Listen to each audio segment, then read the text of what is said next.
It remains one of the greatest conspiracy theories of all time, born in an era of global political suspicion. Did the Apollo astronauts really land on the moon? They had to fake the moon landings because they knew successful trips to the moon and returns could not be made. They were producing a production, a showpiece, if you will.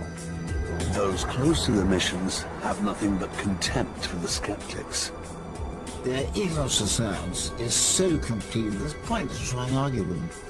These hoax conspiracy propagators are doing a tremendous disservice to the young people of our future. Any idea could have been hoaxed is quite frankly insane. To test the evidence underpinning the hoax theories, we've built our own moon set. Were the Apollo moon landings really a giant leap for mankind as claimed, or just a small step for man?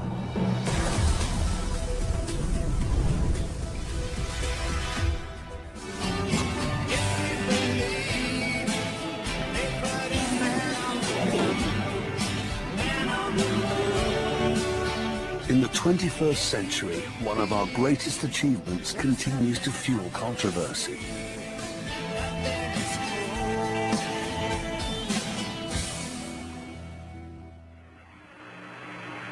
It's one small step for man, one giant leap for mankind.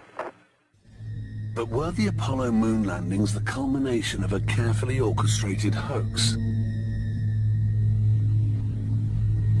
Bill Kaysing is often called the father of moon conspiracy theorists. When Armstrong said that's one small step for man and one giant leap for mankind, I think that the footprint that he was leaving was in Area 51, north of Las Vegas, Nevada. The second man on the moon, close behind Armstrong, was Edwin Buzz Aldrin. I'm totally in favor of freedom of speech. But I think people need to be responsible when they think about intentionally, for their own benefit, misleading the young people who are the future leaders of our world.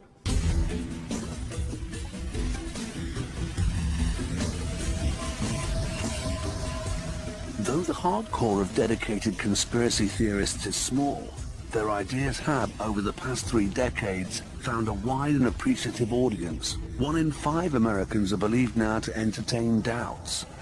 And you hear about the fact that the landing was actually done in a television studio.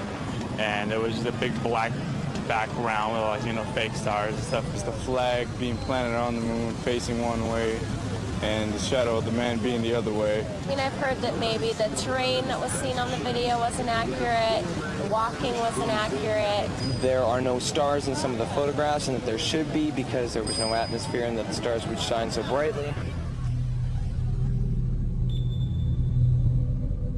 If the Apollo missions were faked, NASA would have created a conspiracy of monumental proportions.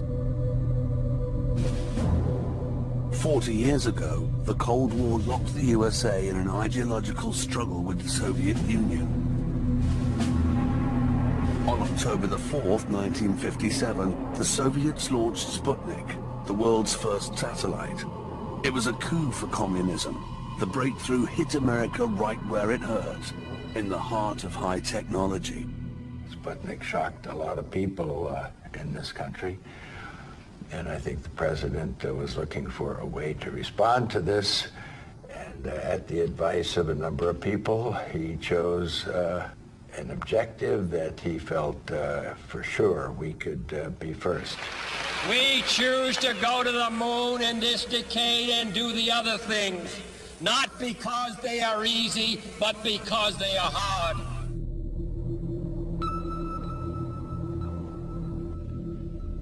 At the peak of the Apollo program, NASA employed 400,000 people. If the moon landings were faked, Thousands of scientists and technicians were either duped along with the rest of us, or they've been extraordinarily good at keeping a secret all these years. It was a giant step for mankind. We moved from people dreaming about whether people could get into space, and we went ahead in a very short time, so it was a very momentous achievement. July the 16th, 1969. The astronauts prepare for takeoff. While the world waited for history to be made, there was already one man who had his doubts.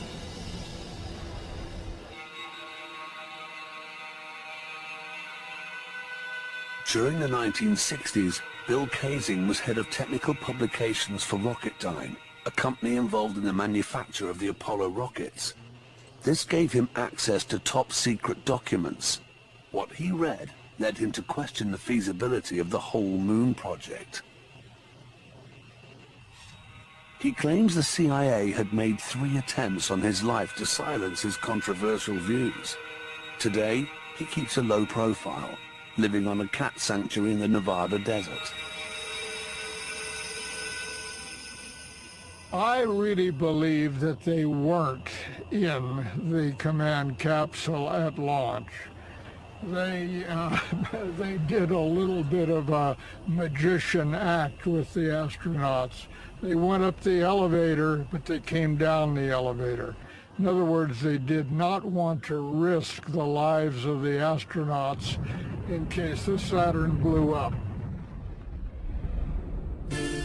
Like Bill Kaysing, Ralph Rene, a self-taught engineer and author, believes that the technology of the day simply wasn't up to the task.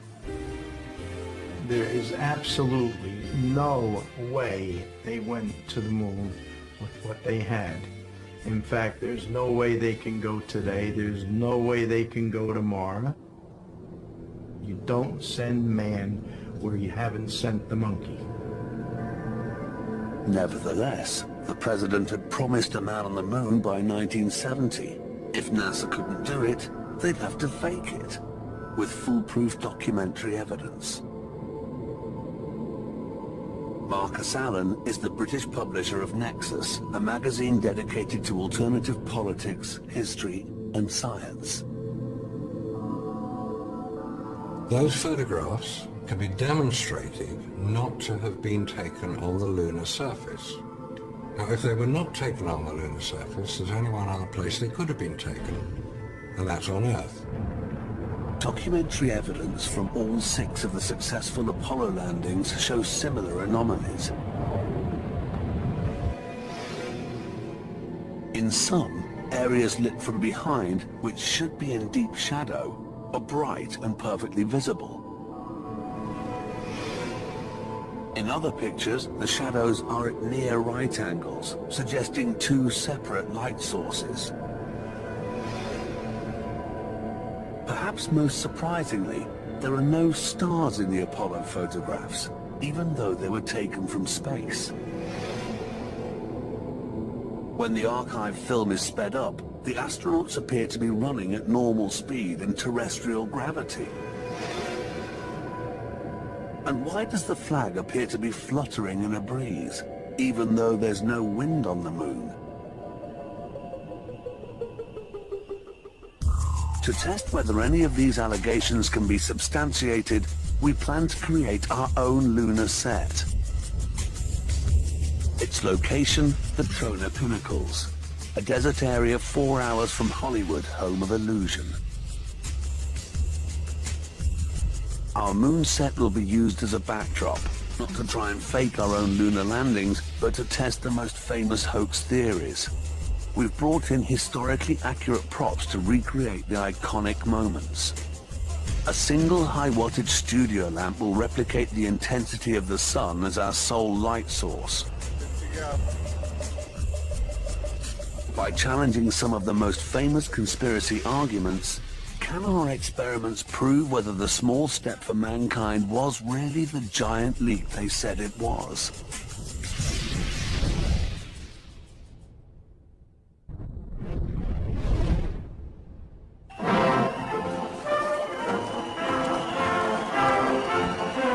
1969, the general public had little reason to doubt the evidence of its own eyes. Neil Armstrong and Buzz Aldrin had returned triumphant. Their achievement was a celebration of supremacy. America had won the space race. Ian Morrison witnessed the Apollo 11 mission from an exclusively privileged perspective. At the time, he was a student at the Jodrell Bank Radio Telescope near Manchester. The telescope's radio tracking device allowed him to eavesdrop on the astronauts' conversation, but it also meant that he could follow the every move of the landing module, the Eagle, as it prepared to land on the lunar surface. I should say that we were not officially tracking the Apollo craft. We were doing this for fun, our own fun and our own interest. T-minus 15 seconds. Guidance is internal. 12, 11, 10, 9. Ignition sequence start. We could hear the whole conversation of the astronauts all the way down to the surface. They were obviously highly excited, and it must have been wonderful as they sort of literally reached the surface. 1, 0. Liftoff. We have a liftoff. 32 minutes past the hour. Liftoff on Apollo 11. Astronomer Sir Patrick Moore reported the mission live on British television.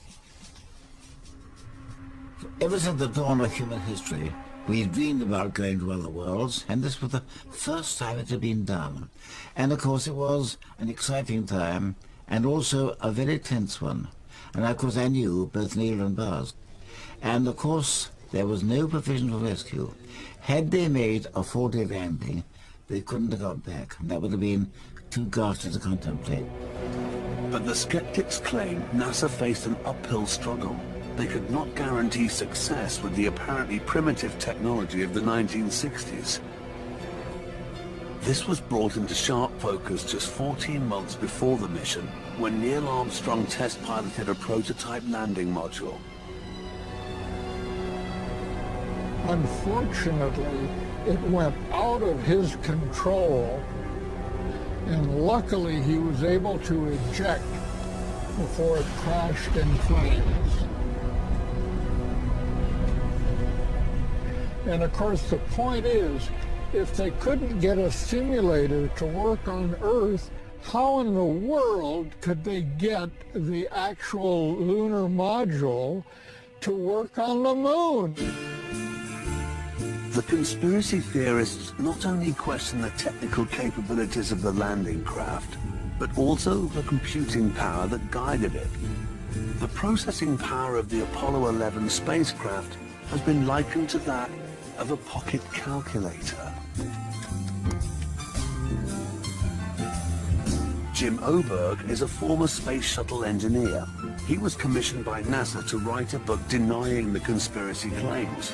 Although it was pulled by NASA, Oberg stayed on the case.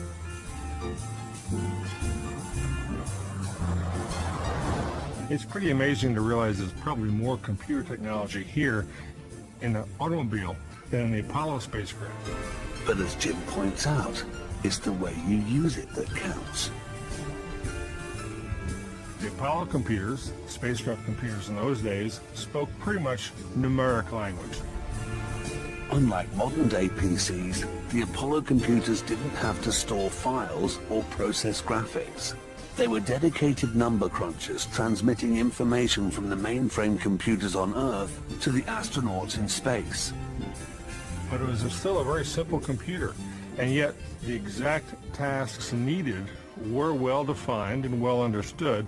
The computer couldn't do a whole lot more, but it was able to do enough for Apollo.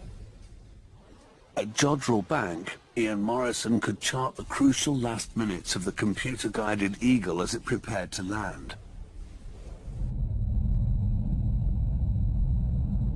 We had some equipment here that could literally measure the acceleration or deacceleration of the spacecraft as it slowed down towards the surface.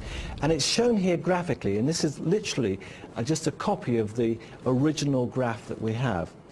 And what you see here is a very nice smooth curve. The fact it's becoming more gentle means that the spacecraft was gently coming down to land under computer control. 60 seconds. But the interesting thing is that just before it looked as though it was going to land, the graph changed, and instead of going down, the craft accelerated upwards. As we were at 500 feet and Neil Armstrong took over the controls manually to redirect it, because he could see that we were headed for a place that didn't look too suitable, and he wanted to fly over it on the other side. Roger, 1201 alarm.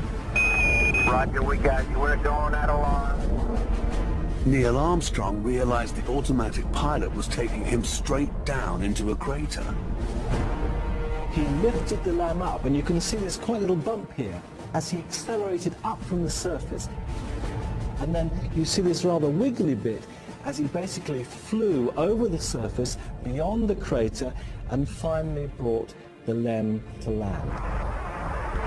Contact light. Okay, engine stop. We copy you down, Eagle. Tranquility Base here. The Eagle has landed. And then Neil's voice came through, the Eagle has landed. And that for me was a minute of intense relief. And since I'm on the air live, I had to watch what I said. It's one small step for man, one giant leap for mankind. That man's first foray on the moon is the epicenter of the hoax theories. In an attempt to disprove the missions, the conspiracy theorists have analyzed every frame with a fine-tooth comb. Buzz Aldrin's dance across the moonscape has become one of the most celebrated moments in history. Near the end of the 2.5 hours, in front of the television camera, I did have an opportunity to prance around and hop and demonstrate different methods of moving around. The movement, because of the restrictions of the spacesuit, was basically like being in slow motion. The skeptics claim that far from being like slow motion, this really was slow motion, recorded in a studio and broadcast at half speed.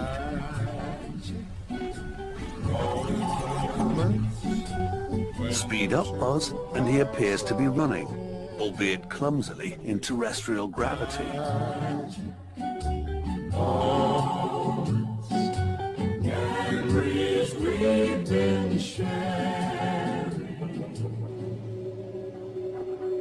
Back on our moon set, our astronaut is wearing an accurate replica of an Apollo 11 suit. If the conspiracy theorists are right, by slowing him down, we should be able to recreate Buzz's famous moonwalk.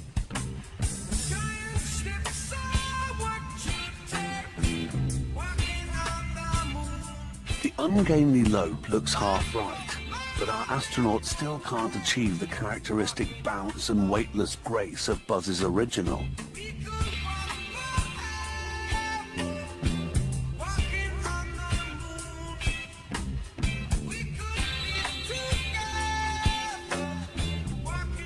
NASA faced its own challenges trying to prepare the astronauts for life in space.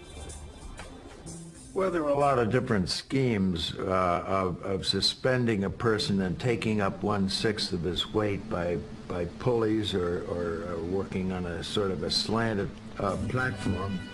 NASA's other favorite method was parabolic flight, lovingly known by the astronauts as the vomit comet. By climbing and diving in a series of arcs, the plane can simulate 30-second bursts of reduced gravity.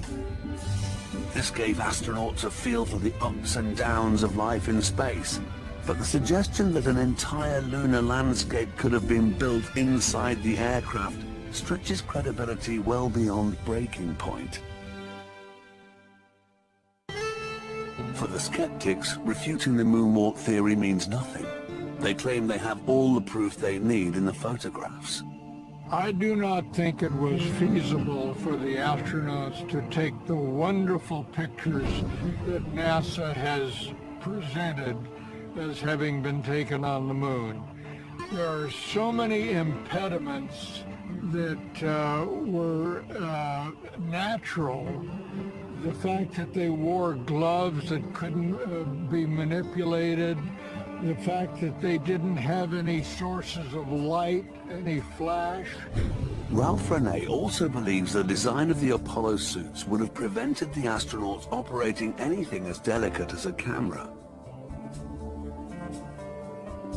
To prove the point, he's designed a space glove machine, which is supposed to replicate the effects of space on the body. In the near vacuum of space, the gases within his body would immediately expand. What I do is I pull a vacuum in this chamber I created, and I have a glove inserted inside of it, and it was to prove that the flexibility they shown in their suits and gloves are impossible. Right now, I can put my hand in there and I can move it every which way I can grasp. I make a fist, I can lift up, down. But as soon as I throw this switch here, I evacuate the chamber. As the air is sucked out of the machine, the vacuum makes the glove increasingly difficult to flex. And this glove doesn't want to move. I can't bend it backwards. I can hardly force it down, and I can make a fist, but you can't hold it.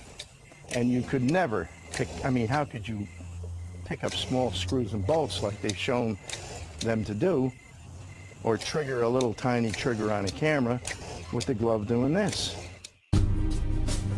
Trained aerospace engineer Jay Windley runs a website dedicated to repudiating the moon conspiracies.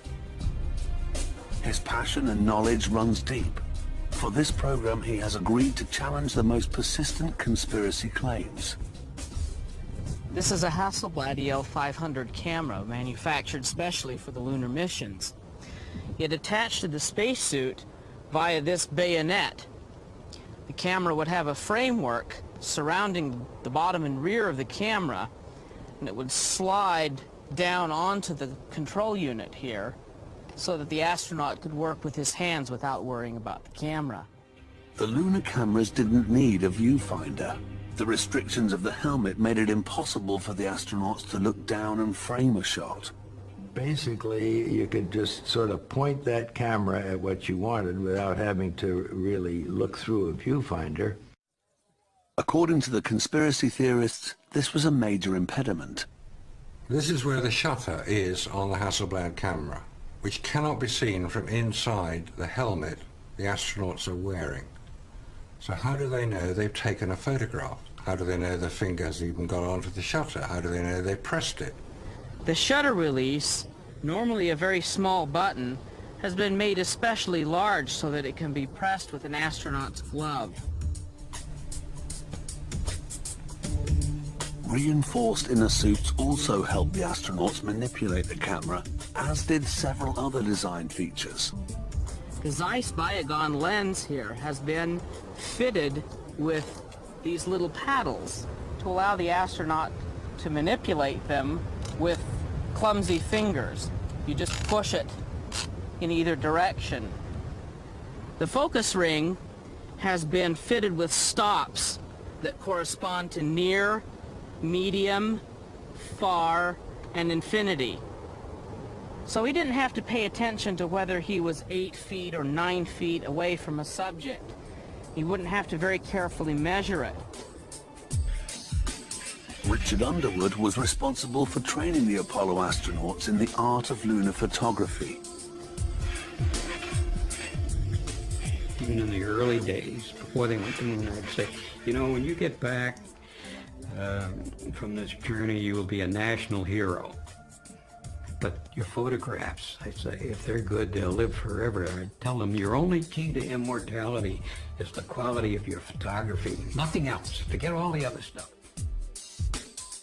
The astronauts were told to take their lunar cameras everywhere and practice. They took them home to photograph their friends and family and barbecues and sporting events, and all other types of things. They knew that camera very, very effectively. So all of the crew members understood pretty well how to operate this, and the film turned out to be very, very versatile in coming up with just outstanding results. But even if you accept that photographs could physically have been taken on the moon, you're still left with the most famous of the apparent photographic anomalies, the shadows. The shadows are one of the strong proofs that we never went to the moon. If you examine pictures offered by NASA as genuine, you find that in many cases the shadows are not parallel. Well, since the sun was the only source of light, all shadows on the moon should be exactly parallel, but they aren't. The lunar shadows sometimes fall in different directions. The skeptics claim this as incontrovertible evidence of at least 2 light sources. There's only one sun. There are not 2. But these shadows are anomalous in that sometimes they are diverging from objects and sometimes converging. And it can't be. You can go any place on this planet when the sun's up and you look at 2 objects and those sun shadows are parallel. Take up Ralph Rene's challenge and we can see shadows aren't always parallel.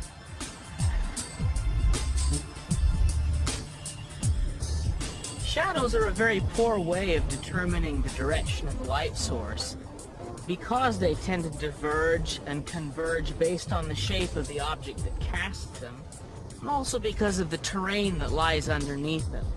These affect the direction of shadows as we see them.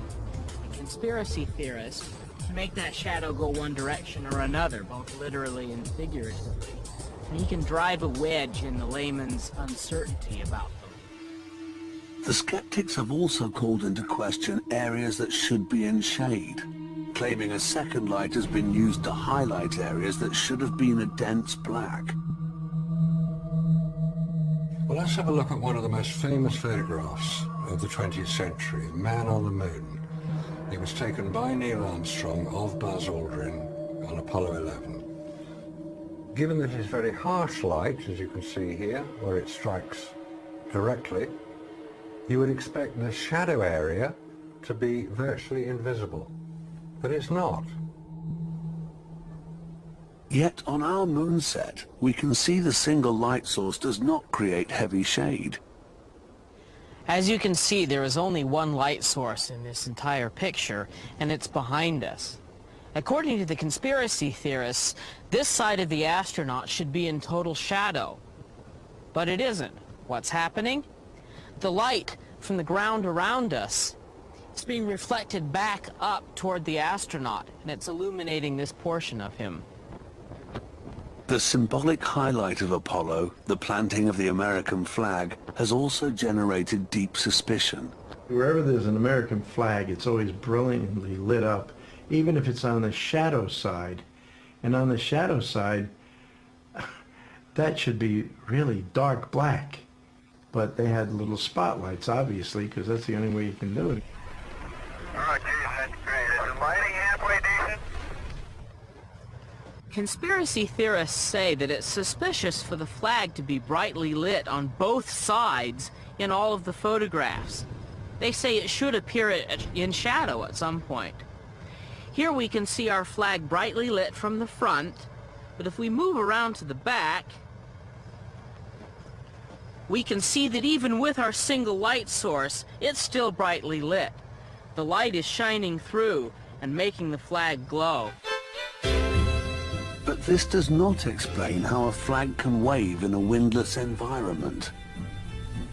When they were filming some of the flag scenes, they had air conditioners going to keep the astronauts cooler since they were wearing their little space suits. So it's very possible that what we saw was wind. Could the waving flag be a gaffe too far? Conclusive proof that the landings were faked in a studio? On our moon set, Jay Windley hopes he can prove otherwise.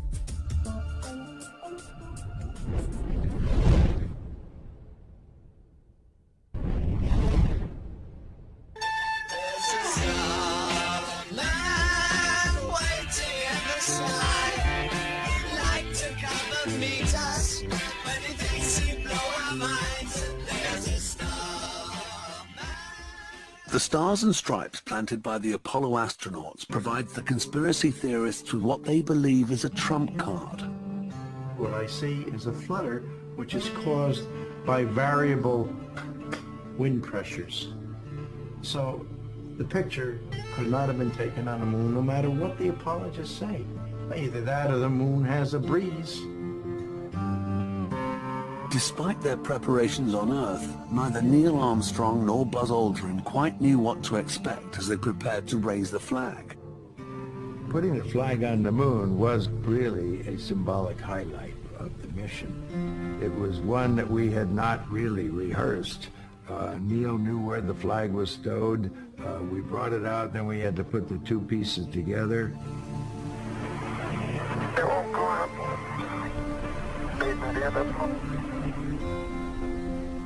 The astronauts had to drive the flagstaff into the hard lunar surface with a twisting motion. A horizontal aluminium rod kept the flag suspended. And this caused the free end of the flag to flip up and back in response to that.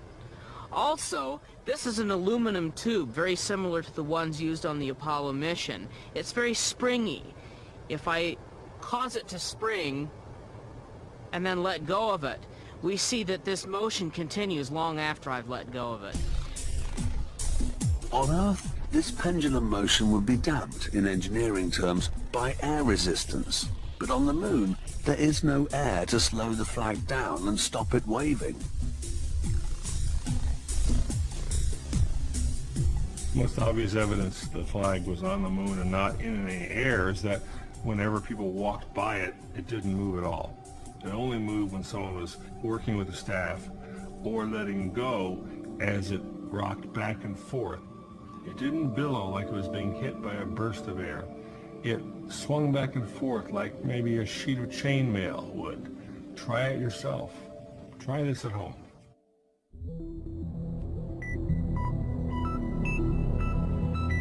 But decreased gravity and the lack of atmosphere can't provide an explanation for the next apparent blunder.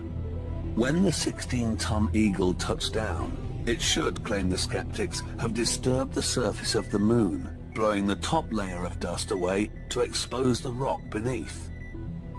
But the images show footprints clearly imprinted around the base of the spacecraft. Surely the dust would have blown away, or worse.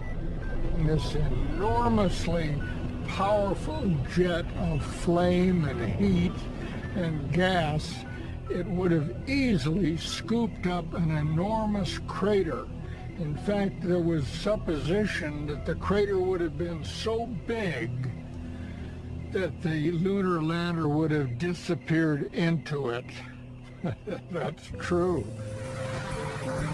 Ralph Rene has designed a simple experiment to illustrate the point.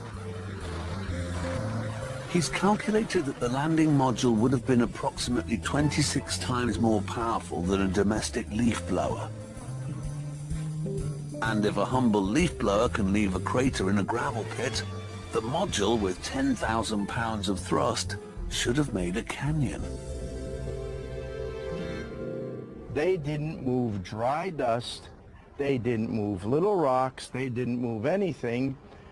So the demonstration is to show that this stuff will disappear immediately, and I'll even be able to gouge some kind of a hole. Come here, you. I haven't used you in a long time. Here we go.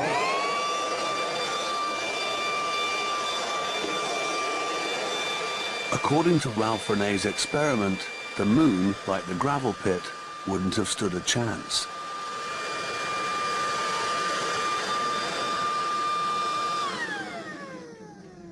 When it actually landed, the dust was all still there. Now, how can that be? You know, if you blow dust away, it goes away, like I just did here. I swept the ground. But the Eagle had reduced its power to 25% as it glided into land. Its gentle forward motion would have limited its impact on the ground even more. Under closer inspection, some of the photos do reveal that the landing disturbed the fine lunar soil, but not enough to blow away all surrounding dust. But the most intriguing anomaly has to be the absence of the largest, most stunning object seen in space. In a sky untouched by streetlights, atmosphere or pollution, the view of the night sky should be spectacular. But incredibly, stars appear to be missing from the Apollo photographs. Back then, fortunately for me and us, who are trying to break this thing out the truth, they took no pictures of the stars. Bill Kaysing believes that omitting the stars was all part of NASA's deception. Astronomers could have easily discerned that the star positions were not those that would have appeared in a photograph taken from the moon. So it's another case where they could not fake it, so they simply ignored it. If you were to talk to Aldrin or Armstrong or any of the other Apollo astronauts, they would actually not respond in any way to questions regarding stars. When you looked up at the sky, could you actually see the stars and the solar corona in spite of the glare? We were never able to see stars from the lunar surface or on the daylight side of the moon by eye without looking through the optics. I asked Neil Armstrong whether he saw stars because I knew everybody else was asking. I knew the answer, of course. The point is that your eyes aren't adapted to that. The human eye reacts to light by closing and opening the iris. In bright light, the iris becomes smaller. In the dark, it widens. On the moon, the eye, like a camera aperture, cannot adjust to the brightness of the lunar surface and the dim light of a twinkling star at the same time. If you were to stand in a floodlit stadium or under a streetlight in a city, you would have the same effect. If you looked up, you wouldn't see many stars at all. Even a modern state-of-the-art TV camera can't cope with such extreme contrast. On our moon set, Jay Windley plans to put the whole matter to an exhaustive test and dispute the theory once and for all. We're going to find out that if we use an identical camera loaded with identical film and we shoot pictures of the night sky, we won't get stars. Okay, I'm going to take a shot here. You notice here I'm not using any sort of a viewfinder. I'm just aiming. With a replica Apollo Hasselblad, Jay took more than 24 photographs and repeated the experiment using a range of other cameras to test the hoax theories.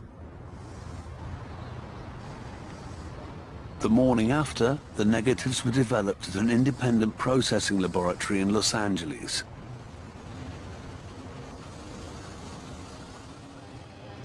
In our experiment in the desert, we shot a variety of photographs using different film formats.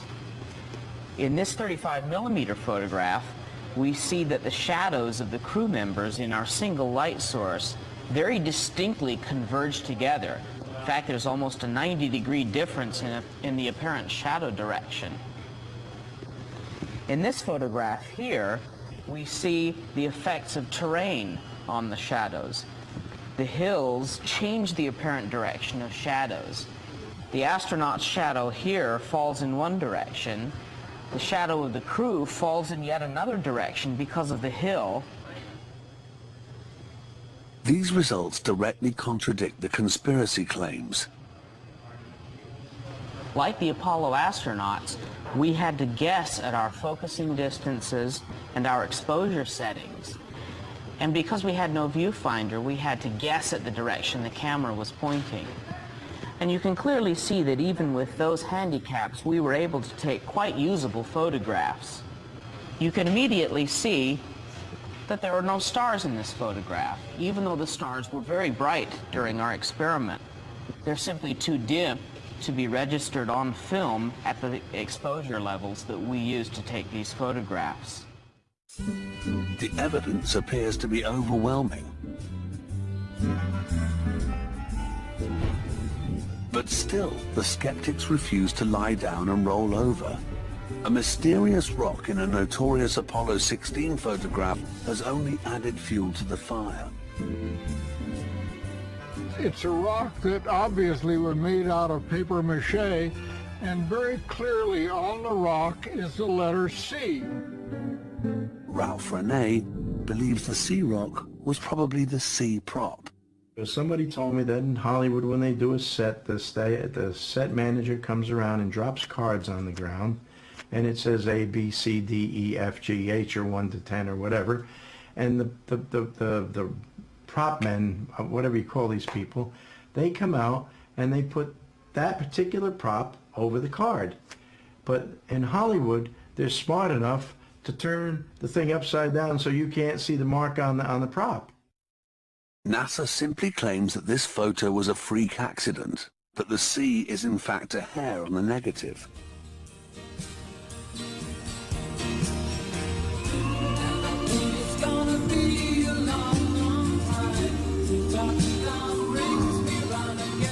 But this nitpicking over photographs is irrelevant for magazine publisher Marcus Allen. He's convinced that no photographic film could possibly have survived the journey to the moon and back in the first place. In an unprotected camera, in unprotected environment, and the films that were in photographs we have seen as a result of that, it demonstrate absolutely no radiation damage whatsoever. In 1998, IMAX began production on a film about the construction of the International Space Station. They flew the cameras up in the space shuttle with their magazines attached, and the IMAX cameras take 70mm roll film, incidentally the same film as was used in the Hasselblad still cameras on Apollo. This film had to be protected, and it was carried up in lead-lined boxes. Radiation may be the final insurmountable obstacle. Not only would it apparently destroy film, it would also kill the astronauts.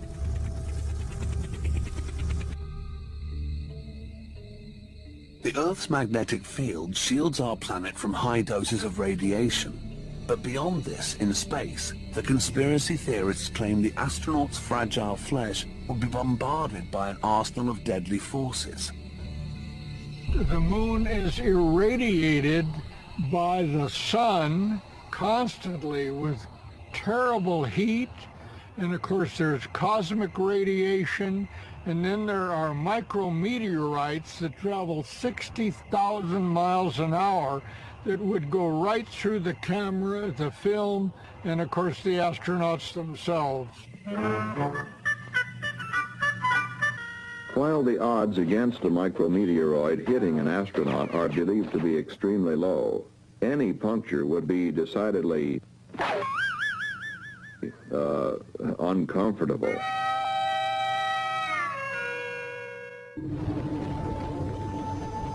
Not only that, on leaving the Earth's atmosphere, the astronauts had to negotiate the Van Allen belts. Van Allen, he said it was a sea of deadly radiation.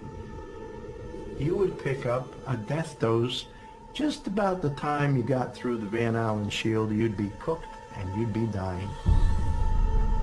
These radioactive belts form a thick invisible ring around the Earth's equator, thinning out around the North and South poles. Until they get an engine that'll lift the life capsule surrounded by 6 feet of water or equivalent mass of lead, they don't even dare go through the Van Allen shield. And in fact, Dr. Van Allen, he's still alive, and it makes no secret of the fact that he thinks these stories about killer radiation are silly. Entertaining but preposterous is his words. And the reason is that the radiation levels there are not enough to hurt you unless you stay there for a long time. Van Allen says about a month. NASA claims the astronauts endured only a very brief exposure, passing through the thinnest parts of the belts in a matter of hours. But once they were through, they faced a still more deadly phenomenon. So here we have these clowns running around in tinfoil craft stopping solar radiation. And I'm not talking about the light, I'm talking about the radiation from the solar storms. You put a man in a powerful solar flare, he's dead. End of story. He is dead. Unless he carries protection. These unpredictable eruptions from the sun can knock out satellites and electricity grids on Earth, but they can be detected by an early warning computer system. When you land on the moon, you're practically standing still, being bombarded with all this solar radiation smacking into you, which is why they had to hide the whole thing, because it just can't be done. It couldn't be done then, can't be done today, and it sure isn't going to be done in the future when they're planning on this manned mission to Mars. Just 3 months after the Apollo 16 mission, NASA admitted that a violent solar flare did hit the moon's surface. It was powerful enough to have killed the astronauts. Solar flares are one of those things that you have to take a calculated risk on, because they will zap you with radiation once they get to you, but you've got a long time, hours if not a day or more, to either come back to Earth, find a shielded place, or prepare yourself. The astronauts' only potential shield was their spacecraft. And they had plans for this. The plan was to turn the bulky end of the ship toward the incoming front of radiation. That bulk of the ship and all the fuel in it would provide plenty of protection for that burst of radiation.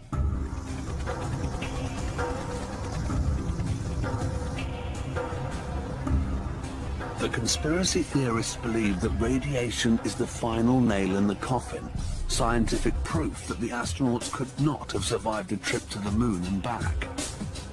But paradoxically, radiation may also offer proof of the counterclaim, that we've definitely been to the moon, and souvenirs brought back may prove it.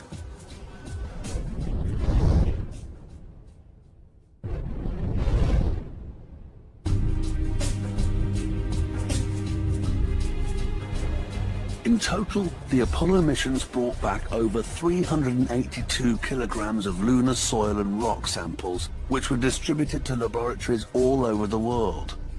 At the independent Berkeley Geochronology Center in California, geologist Paul Rene has been studying lunar rock samples for the last 10 years.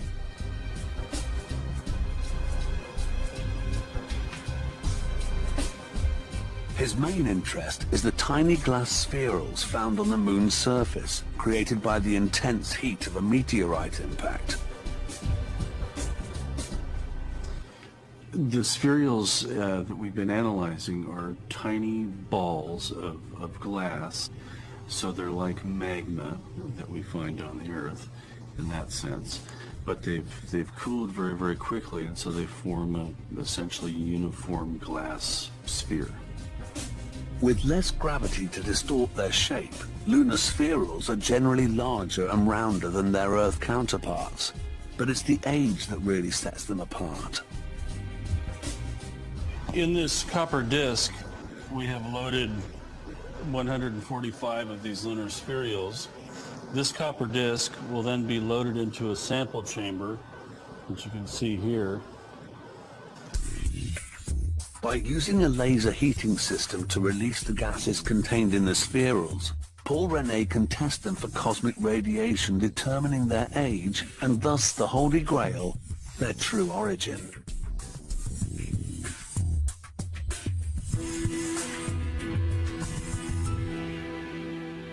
The lunar materials that we've analyzed and that others have analyzed show evidence of having been bombarded by cosmic radiation, which we don't see on Earth because we have an atmosphere that really shields them very effectively. According to the tests, the spherules are 3.9 billion years old. This immediately rules out any terrestrial origin. The oldest glass I'm aware of on the Earth, anywhere, is about 165 million years old.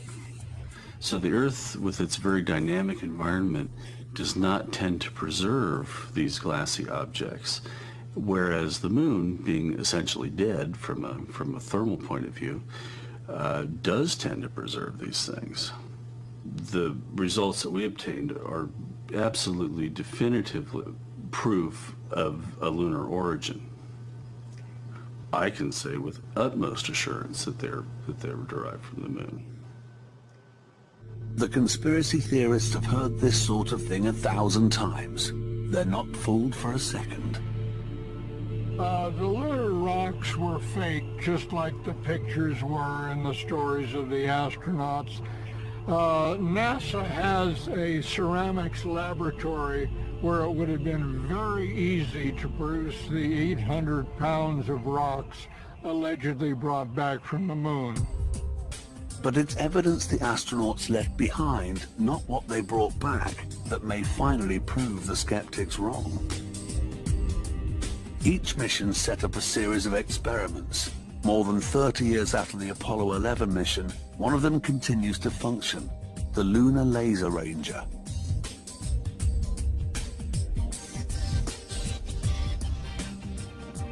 There were two major experiments. One was a series of corner reflectors to reflect laser beams from the Earth sent to the moon that then, because of the geometry of these corner reflectors, would send the beam back in exactly the direction that it came from. High up in the Davis Mountain Range, the McDonald Observatory in Texas still gathers information from those reflectors. In 33 years, no one has showed up. No one has come and talked to us. Jerry Wyant would welcome a visit from the conspiracy theorists. Since 1969, his team has been firing a laser beam at the experiment on average 240 times a year.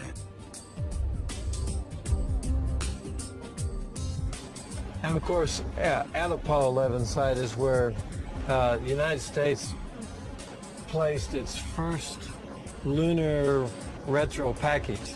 So we fire a laser at this spot and three others on the moon.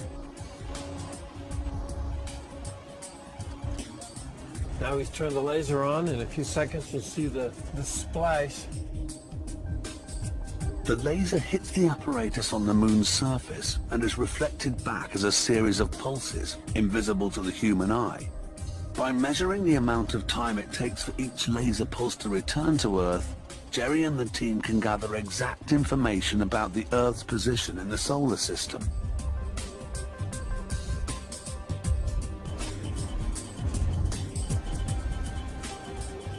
That's not light coming from the moon. The splash you see is light coming from the end of our own telescope. That's the first spot where a man walked on the moon. It's a tough one to refute. And perhaps unsurprisingly, the conspiracy theorists tend to grow reticent when the subject of laser reflectors crops up. And so it's sad that the detractors have never taken the time to ask the people who are actually involved. They just make up their mind that it's a hoax and never bother to ask us. During the Cold War, both the Soviet Union and East Germany had agents in place to spy on the Apollo program. If there had been a hoax, they would have noticed, but the conspiracy theorists have conveniently ignored their listening powers. Why don't they ask the Russians? The Russians were in direct competition with us, and if the Russians suspected in any way that we were faking anything, they'd have broadcast that all over the world. Every time we go to a new frontier, further out, people will tell stories and other people will wrap them in myth. And the hoax theory is a compelling myth. Like explorers proving the Earth to be round, not flat, it seems as if all great achievements will always attract disbelief and controversy. In a million years of human history, going to the moon, baying for the moon, wishing for the moon was a metaphor for the impossible. And suddenly people did it. But I think a large part of it is just Cultural vandalism. Cultural vandal. I like it. I think I'm going to get a sign for my car. I am a cultural vandal. That's a good one. Like the urge to deface the Mona Lisa or to carve your initials into a statue. To carve your initials onto the face of the Apollo program is just an urge that people seem to have. Some people. Perhaps the final proof is this. Compared to difficulties involved in sustaining such an elaborate scam, wouldn't it be so much easier to build a rocket and fly to the moon?